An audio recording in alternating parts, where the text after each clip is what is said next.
उत्तराखंड मुक्त विश्वविद्यालय के सामुदायिक रेडियो हेलो हल्द्वानी 91.2 एफएम में मैं आपका स्वागत करती हूँ। साथियों, मैं हूँ डॉक्टर पूजा भट्ट, विश्वविद्यालय के गृह विज्ञान विभाग से।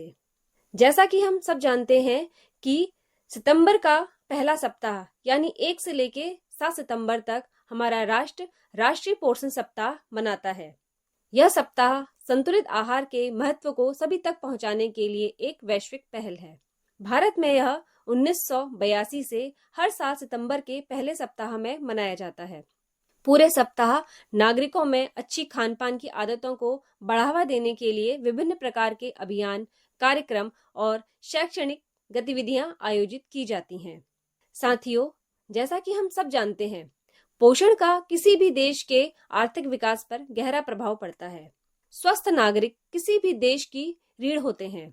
भारत एक विकासशील राष्ट्र होने की प्रतिष्ठा के बावजूद कुपोषण के सभी सामाजिक एवं आर्थिक पृष्ठभूमि के लोगों को प्रभावित करता है।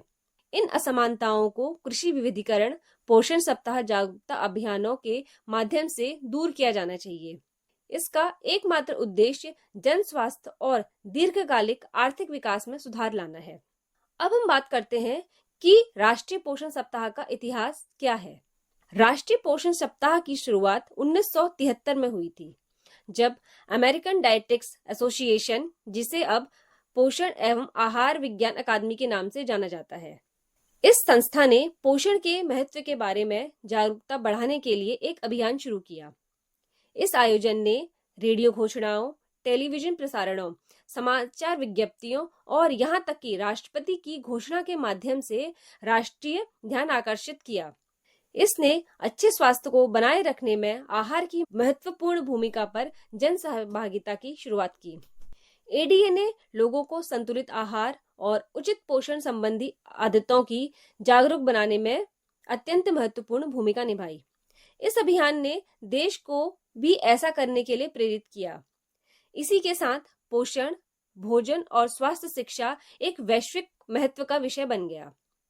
भारत यद्यपि कृषि की दृष्टि से समृद्ध है, ब्रिटिश शासन के दौरान देश अकालों से बुरी तरह प्रभावित भी हुआ।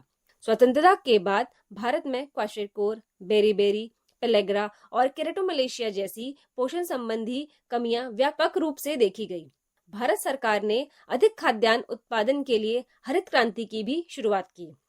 आंगनवाड़ी और मध्याह्न भोजन की शुरुआत जैसे अन्य कदम देश भर में कुपोषण और भूख को कम करने के लिए उठाए गए थे।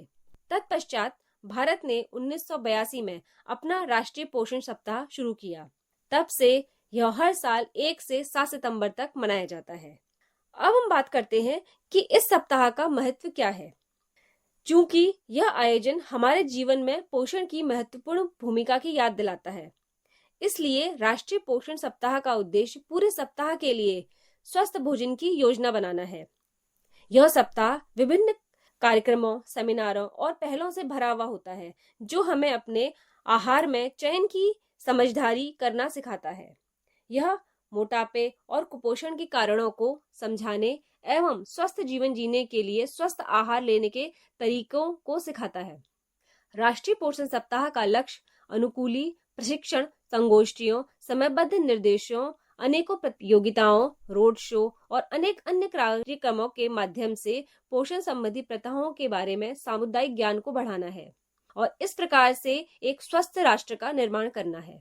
कुल मिलाकर यह कहा जा सकता है कि यह जागरूकता को बढ़ाता है और भोजन की मात्रा पर नजर रखने में मदद करता है।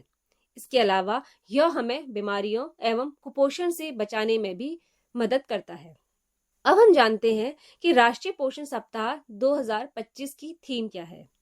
इस बार की जो थीम है उसका विषय है बच्चों से लेकर बुजुर्गों तक सभी के लिए पौष्टिक भोजन। यह जीवन के हर चरण में अच्छे पोषण की आवश्यकताओं पर प्रकाश डालता है। इसका उद्देश्य सभी आयु वर्गों के लिए स्वस्थ खान पान की आदतों पर केंद्रित है। सभी को पौष्टिक भोजन उपलब्ध होना चाहिए। तो चलिए अब हम बात करते हैं कि वो कौन से पोषक तत्व हो सकते हैं जो हर आयु के लोगों के लिए महत्वपूर्ण होते हैं। इसमें सबसे पहला स्थान है फल एवं सब्जियां, क्योंकि यह विटामिन, खनिज और फाइबर का सबसे अच्छा स्रोत है। अतः हमें अपने खान पान में फल और सब्जियों को शामिल करना चाहिए। इसके बाद आता है साबुत अनाज। यह शरीर को ऊर्जा प्रदान करता है, इसलिए हमारे डाइट में गेहूं, चावल, मक्का जैसे साबुत अनाज का शामिल होना अत्यंत आवश्यक है। प्रोटीन शरीर के विकास और मरम्मत के लिए एक आवश्यक पोषक तत्व है। इसके लिए हमें मछली, अंडे, फलियां जैसे बीन्स, दालें का सेवन करना चाहिए। इसके अतिरिक्त हमें मेवे और कम वसा वाले मांस का भी सेवन करना चाहिए। डेयरी उत्पाद हड्डियों को स्वस्थ रखने के लिए ये कैल्शियम प्रदान करते हैं। इसके लिए हमें दूध, दही या उनके आधारित अन्य विकल्प हमें अपने आहार में शामिल करने चाहिए। ये तो हो गया पोषण तत्व और क्या हमें खाना खाना चाहिए। अब हम बात करते हैं कि पोषण तत्वों के अलावा हमें अपने जो खान पान की आदतें हैं उसमें भी सुधार की आवश्यकता है। अब हम जानते हैं कि वो सुधार किस प्रकार आप ला सकते हैं। तो उसके लिए आपने कुछ उपाय करने होंगे जो कि इस प्रकार हैं। सबसे पहले आपने अपने खान पान की एक विस्तृत योजना बनानी होगी। अपने समय को विभाजित करें। प्रत्येक भोजन में शामिल किए जाने वाले भोजन के प्रकारों को निर्धारित करें।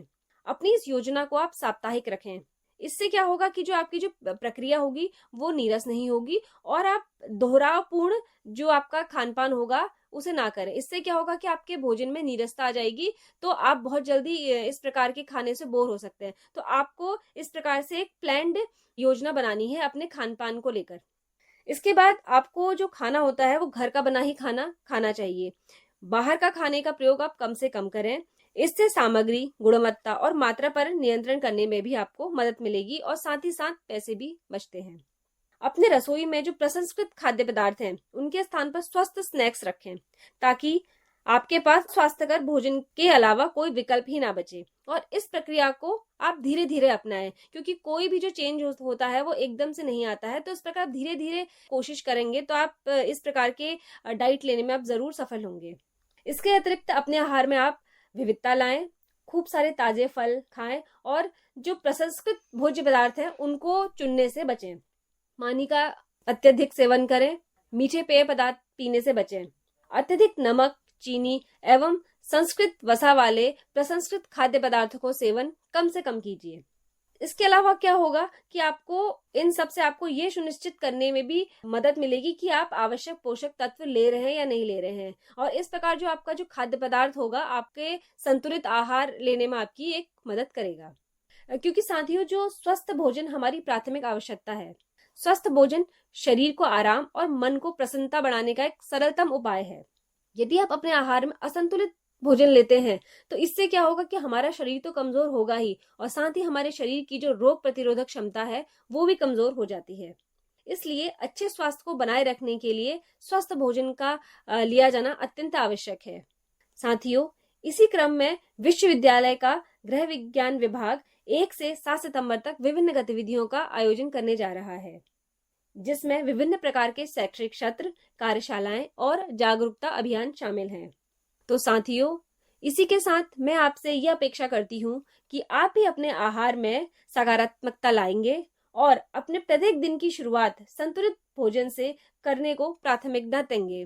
और इसी के साथ मैं आपको पोषण सप्ताह की ढेरों बधाइयां देती हूँ।